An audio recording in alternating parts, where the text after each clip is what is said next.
All right, that was great. Okay, so if you have ever attended a Texas Sports Hall of Fame induction, our next inductee needs no introduction, Brad Sham. But he gets one anyway. So, from Babe Laufenberg, please introduce Brad Sham.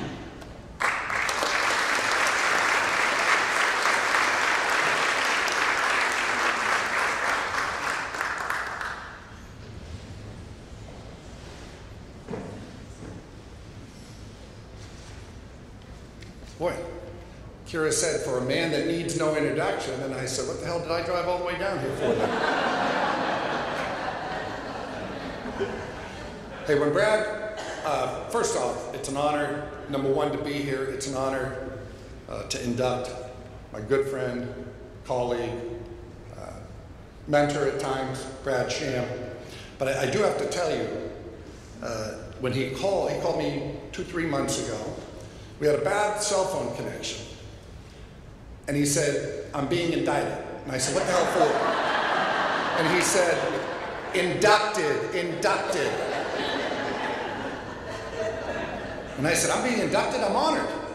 He said, no, I'm being inducted. I want you to present me. Very similar. I don't get inducted into anything. I do present from time to time. Very similar to, I get the call from time to time, hey, would you be willing to do a question and answer with Roger Staubach? And I said, sure. What do you think he's going to ask me? And they said, no, you're the Hugh. And I said, no, I know. This is a real treat, though, for me. I really believe you have 8 first round. I feel like Nick Saban up here. You got 8 first rounders going in to the Texas Hall of Fame tonight. Without the narcissism, by the way, okay? Saban has probably never been mentioned so much in Texas as he has tonight. I will tell you, when Shireen is our final, last but not least, as they say, inductee coming up behind Brad here. And I truly mean this, great respect for Shireen, or a woman in that business, because I came in to the NFL in 1983. I was drafted by the then Washington Redskins. Matter of fact, I always have a little draft party with my son's friends, and we have 6-7 people. We get barbecue, we're on the patio, they watch the draft, they know more about it than I do. I'd always say to them, do you guys study? I mean, they knew more about players. I mean, Mel Kiper was at a loss. These guys knew every guy drafted. Anyway, they asked me, they said, the past draft. They said, oh, Mr. Lofgren, what round were you drafted in? And I just say, I was a first day draft pick. They're, oh, wow, first round. I said, who wants more chicken wing? Because back in '83 when I was drafted, they had 6 rounds on the first day and 6 on the second. So I did not want to clarify that I was a 6th round pick. I just say first day draft pick to him. But Shireen, so I drafted in '83, and Gary Pomerantz was the beat writer for the Washington Post. And Gary, great guy, great writer, slightly built, never played football, that's fine. As the great Frank Luxa said, you don't need to die to cover a funeral. So Gary was there, and everybody, all these players, he doesn't know anything, he never played, he doesn't know anything. What does he know? Gary goes to the Atlanta Journal-Constitution the next year, and Christine Brennan becomes the beat writer for the Washington Post. Christine Brennan, acclaimed writer for the USA Today.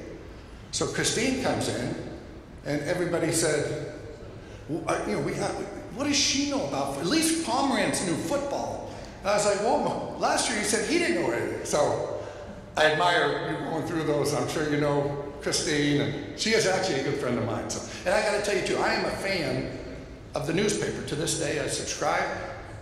I actually probably started my career in the newspaper business before any of you, with the possible exception of Randy, because I was a paper boy for the LA Herald Examiner. I grew up in Los Angeles, so from the time I was 9 till the time I was 14, I delivered every day, LA Herald Examiner, 40 papers, folded them, bagged them, put them on my handlebars, rode the bike, threw my paper. And it's really I don't want to say how I learned to read, but really expanded my vocabulary, because you can, as I was folding the paper, I would read the paper. And it'd be Melvin Durslag and some of these columnists. I had Jim Murray was an LA Times columnist, obviously read him every day. So big appreciation for that. Now I do have to say, Randy, where's Randy there? You know, it's over there. He's at the bar. Oh, he's at the bar.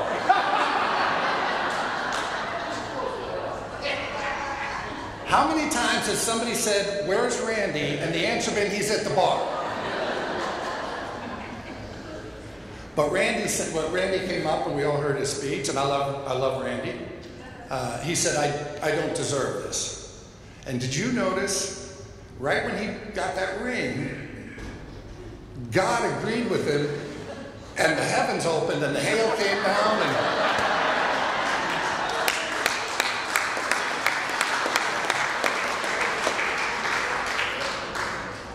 I mean, this could be one of those 40 days, 40 nights things that I've read about before. Now, congratulations to Randy and everyone else here. I'm up here, and my job is kind of to convince you of how good Brad Sham is. But merely by the virtue of him being inducted into this class tonight, you know how good Brad Sham is. I know how good he is. Anybody that's ever listened to him knows how good he is. The other part about Brad is he has been so instrumental in all the careers of so many of the Dallas-Fort Worth and beyond broadcasters. I mean, if you took away the people that he and Bill Mercer have mentored and brought along, we'd have a lot of dead air time. Craig, he told me that he hired you at KRLD, is that correct? Craig Way.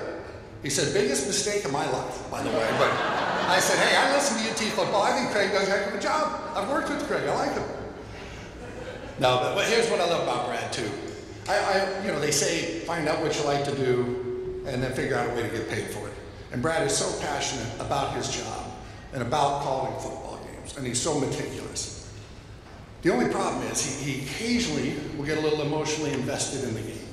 And when the Cowboys, when things are heading south a little bit, get beat, whatever it is, or not, I know I'm losing him.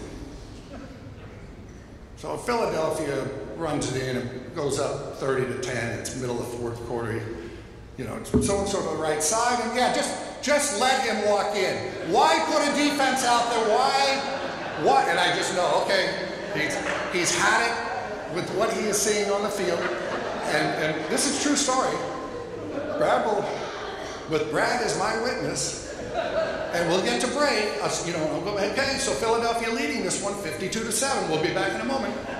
And I'll say, Brad, I need you. I can't do this by myself. I really can't do this by myself. He said, I got you.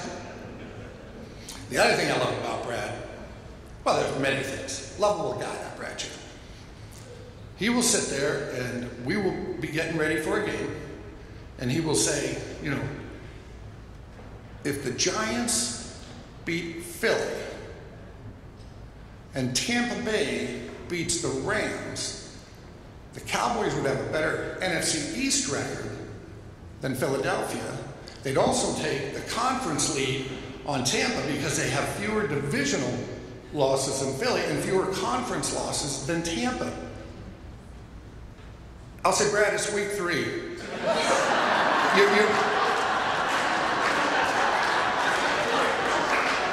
I say, you're giving me a headache, okay?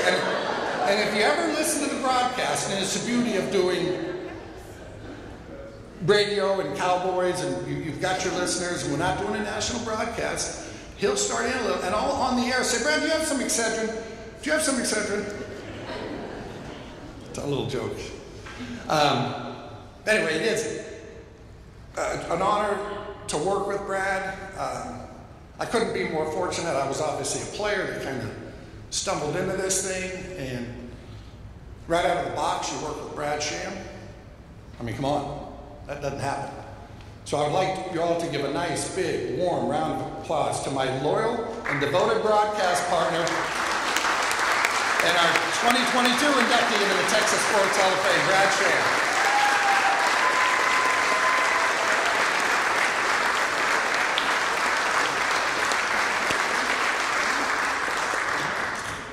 You had one job. Okay, now we can do this. I think we look this way.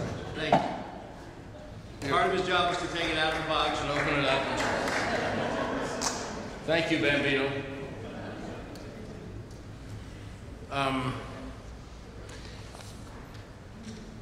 The only thing that I would amend about what John said about when we started all this was that my memory is that when Dave came back and found out what we'd done, and he said, no, that's not going to happen.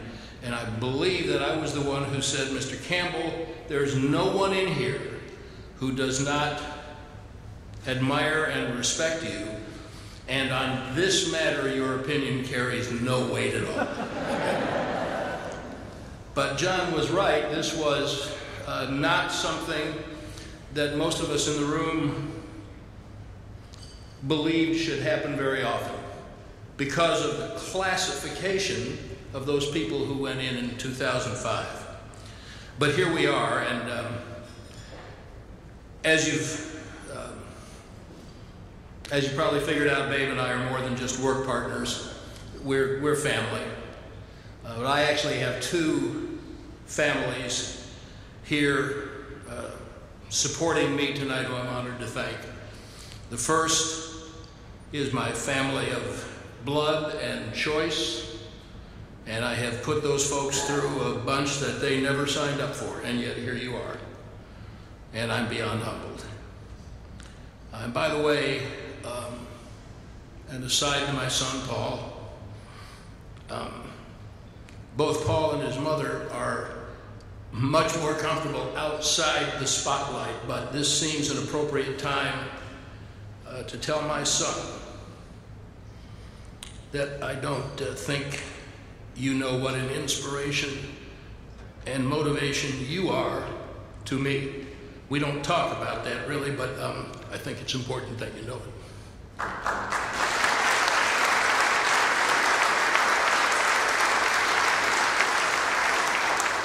My work family is every bit of a family. 7 or 8 of us been together for the most part for decades. Mostly the ones who are not here are working tonight.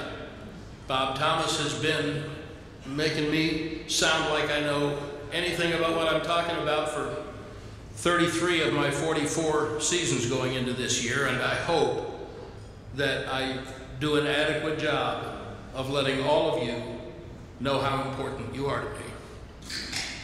I was privileged to be in attendance many, many years ago in Salisbury, North Carolina, when the late, great Blackie Sherrod was inducted into the National Sports Media Association Hall of Fame.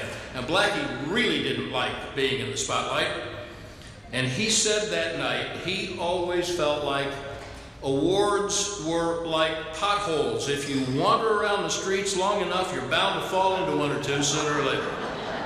And I think there's a lot of truth in that. None of us got into this line of work for this sort of thing. We were all just trying to get a job and pay the rent.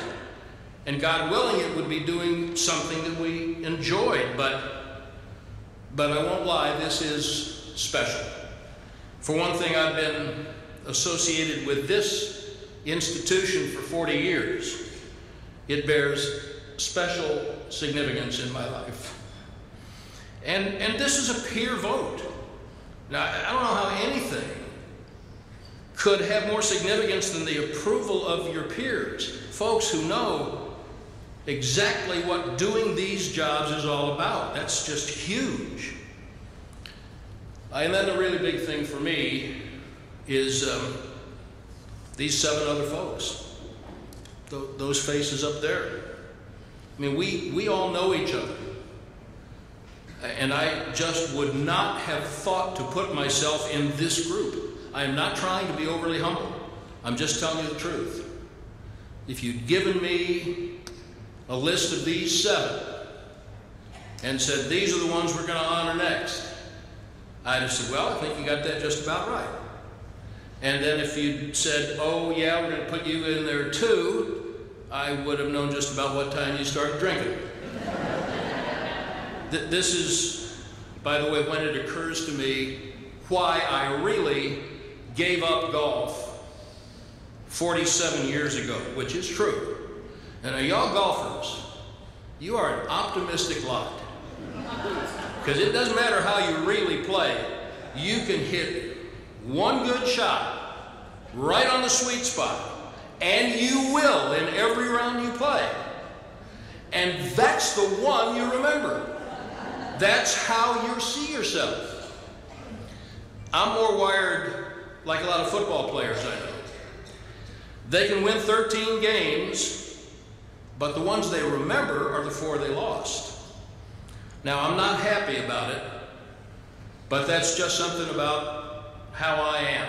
I am more burdened by my failures and my failings than I am celebratory of my successes. But a big part of the nature of my ongoing spiritual work is to be better at acknowledging the successes. And this is one. Every time I look at this ring, I will think of these 7 giants in whose company you have placed me. To paraphrase an old line, my father would have been proud, and my mother would have wondered what took so long. I am tremendously humbled. I'm deeply, deeply grateful. Thank you very much.